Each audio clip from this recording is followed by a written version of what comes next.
में आपके साथ यशस्वी श्रीवास्तव और आप देख रहे हैं सी न्यूज भारत। वक्त हो गया मध्य प्रदेश बुलेटिन का। बात होगी दमोह की, जहां भारतीय संस्कृति ज्ञान परीक्षा का जिला स्तरीय पुरस्कार वितरण कार्यक्रम हुआ आयोजित। आगे बात करेंगे धार की, जहां भारतीय जनता पार्टी की ओर से प्रेस कॉन्फ्रेंस हुई आहूत। इन तमाम खबरों पर करेंगे विस्तार से चर्चा।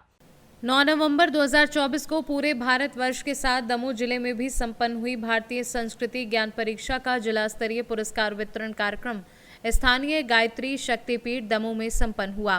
कार्यक्रम के विशिष्ट अतिथि प्राचार्य अजय मसीह ने गायत्री परिवार के इस अभिनव प्रयोग को नई पीढ़ी को संस्कारित करने का सर्वश्रेष्ठ उपक्रम बताया। विशिष्ट अतिथि प्राचार्य डीके मिश्रा ने कहा कि इस परीक्षा के माध्यम से बहुत कम लागत में ज्ञान की पुस्तकें, OMR शीट भरना सीखना, पुरस्कार में नकद राशि के साथ एक आकर्षक प्रमाण पत्र भी विद्यार्थियों को दिया जाता है। विशिष्ट अतिथि डॉक्टर PL जैन ने कहा कि इस वर्ष कमला नेहरू कॉलेज से 600 से अधिक छात्राएं इस वर्ष भारतीय संस्कृति ज्ञान परीक्षा में सम्मिलित हुई, जो कि बहुत ही गर्व की बात है।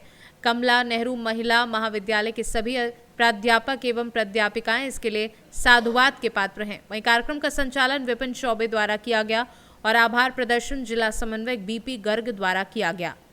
दमोह से सी न्यूज संवाददाता संतोष मोदी की रिपोर्ट।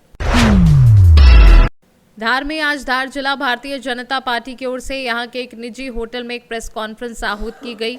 इस प्रेस कॉन्फ्रेंस में केंद्र सरकार ने जो बजट पेश किया उसके बारे में पत्रकारों से चर्चा भी की गई।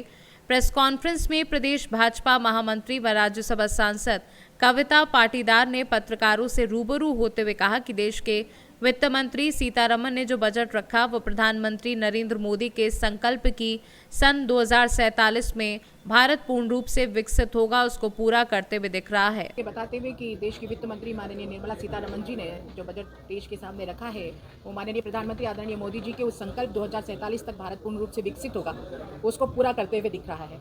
इस बजट में गरीब कल्याण की बातें हैं, इस बजट में युवा को सशक्त करने की बात है, इसमें बजट में नारी को की शक्ति को बढ़ाने की बात है, इस बजट में किसानों के समृद्धि की बात है। किसान, युवा, महिला और गरीब कल्याण, ये चार मजबूत आधार हैं। अगर इन्हें हम सशक्त करेंगे तो ये देश की अर्थव्यवस्था भी सशक्त होगी और मजबूती के साथ हमारा देश आगे बढ़ेगा और जो संकल्प माननीय प्रधानमंत्री जी का है विकसित भारत बनाने का वो भी हम पूर्ण करेंगे। मुझे ये बताते हुए बहुत खुशी है कि मध्यम वर्गीय परिवारों के लिए पहली बार ये बजट बहुत खुशियां लेकर आया है। 12 लाख तक की आय को कर से छूट प्रदान करना निश्चित ही एक मध्यम परिवार के जीवन में खुशियां लाने वाली बात है। किसान क्रेडिट कार्ड की जो लिमिट है ऋण सीमा उसको 3 लाख से बढ़ाकर 5 लाख करना वो निश्चित ही किसानों के लिए बहुत ही लाभदायक है। उसके साथ ही किसान धनधानी योजना, हमारी दलहनों को आत्मनिर्भर बनाना, ये सारी बातें, मखाना बोर्ड की स्थापना करना, ये निश्चित ही किसानों को प्रगति की राह पर और तेजी से आगे बढ़ाने का काम करेगा। युवाओं को जो छोटे उद्योग है उसकी क्रेडिट लिमिट को बढ़ा देना, उसको 5 करोड़ से बढ़ाकर 10 करोड़ करना, सूक्ष्म उद्योगों के लिए 5 लाख की राशि से बढ़ाकर 10 लाख की राशि इस बार के लक्ष्य में जो हमारे शहरी जो मध्यम वर्गीय परिवार है उनके लिए करीब 1 लाख तक के घर बनाने का लक्ष्य अगले 5 साल में रखना, ये सारी बातें इस बजट में बहुत सशक्तता के साथ आगे आई है। हमें सबको पता है कि जीवन में हेल्थ सबसे बड़ी बात है और इस बजट में पूरे देश में 75,000 नई मेडिकल सीटें बढ़ाना, जिसमें मध्य प्रदेश की भी 2,000 सीटें बढ़ाना, ये निश्चित ही शिक्षा के क्षेत्र में, स्वास्थ्य के क्षेत्र में जो युवाएं शिक्षा लेंगे उनके लिए बहुत अच्छी बात है। साथ ही जो कैंसर्स की बीमारी से, जो बड़ी जानलेवा बीमारी है, ऐसी बीमारियों की जीवन रक्षक दवाएं हैं उसको कस्टम ड्यूटी उस पर से हटा देना, निरोगी काया के लिए जो हम कहते हैं सर्वे भवन्तु सुखिनः सर्वे सन्तु निरामया, उस भाव। धार से सी न्यूज संवाददाता प्रकाश जोशी की रिपोर्ट। डिंडोरी जिला मुख्यालय के निकटवर्ती ग्राम देवरा में विगत दिनों एक युवक को धारदार हथियारों से हमला करते हुए मौत के घाट उतार दिया गया था। खबर मिलने पर कोतवाली पुलिस तुरंत कार्यवाही में जुटी और तत्काल प्रकरण कर कार्यवाही करते हुए हत्या के संदेह में गांव के ही कुछ युवकों को पुलिस अभिरक्षा में लिया गया।